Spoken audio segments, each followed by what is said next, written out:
ஓம் முருகா வெற்றிவேல் முருகா. வேலுண்டு வினையில்லை, மயிலுண்டு பயமில்லை.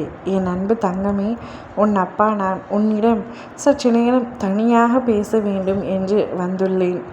என்னை புறக்கணிக்காமல் ஒரு 3 நிமிடம் இதை கேட்பாயா தங்கமே?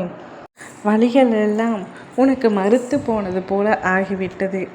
வாழ்க்கை முழுவதும் பல கஷ்டங்களை சந்தித்து விட்டாய், பல வேதனைகள் சந்தித்து விட்டாய். இன்பம் வந்த இடம் தெரியாமல் உடனே சென்று விடுகின்றது. ஆனால் துன்பம் மட்டும் எப்பொழுதும் தங்கி விடுகின்றது. பிரச்சனைக்கு மேல் பிரச்சனை. ஒரு பிரச்சனை முடியும் முன்னரே மறு பிரச்சனை ஆரம்பமாகிறது. பல ஜோதிடரை பார்த்து விட்டேன், பல கோவிலை சுற்றிவிட்டேன். இருந்தும் எதுவும் தீர்ந்த பாடில்லை. என்ன செய்வது? இந்த வாழ்க்கை என்னை எதை நோக்கி அழைத்து செல்கிறது என்று தெரியாமல் வாழ்க்கை ஒரு பக்கம் போக நானும் ஒரு பக்கம் போய்கொண்டிருக்கின்றேன் என்று மனவேதனையில் இருக்கின்றாயா தங்கமே? உன்னுடைய வேதனைகள் அத்தனையும் எனக்கு புரிகின்றது. எதையும் நான் கவனிக்காமலும் இல்லை. உன்னை நான் கவனித்து கொண்டு தான் இருக்கின்றேன். இது நாள் வரை நீ பட்ட வேதனைகள் அனைத்தையும் கூடிய விரைவில் முடித்து காட்டுகின்றேன். உனக்கான நல்ல நேரம் வரப்போகின்றது. உன்னுடைய மனதிற்குள் இருக்கும் தவிப்புகள் எனக்கு புரியாமல் இல்லை. நீ இன்னும் கொஞ்ச நாள் பொறுத்து கொள்கின்றேன் என்று என்னிடம் கூறியிருந்தாய் அல்லவா? அப்படி நீ பொறுத்து கொண்டதால், சில கர்ம வினைகளை ஏற்றி நீ அனுபவித்து விட்டதால் அவை அனைத்தும் முடிவுக்கு வருகின்றன.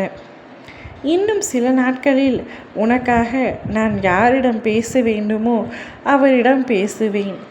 அவர் மூலம் உனக்கு கிடைக்க வேண்டிய மகிழ்ச்சியை கிடைக்க செய்வேன்.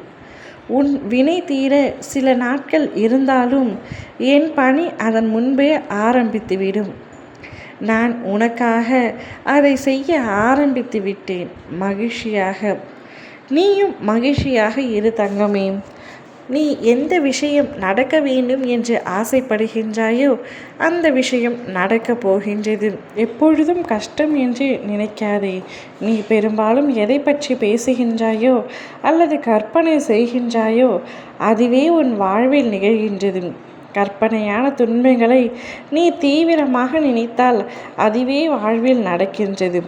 இருந்தும் சில பிள்ளைகள் இதுவரை மாற்றங்கள் இல்லாமல் அதீத கற்பனை செய்து வருகின்றன. உண்மை வேறாக இருக்கும் பொழுது உன் கற்பனை பயங்கரம். இப்படி ஆகிவிடுமோ அப்படி ஆகிவிடுமோ என்ற பதட்டம் உனக்கு வேண்டாம்.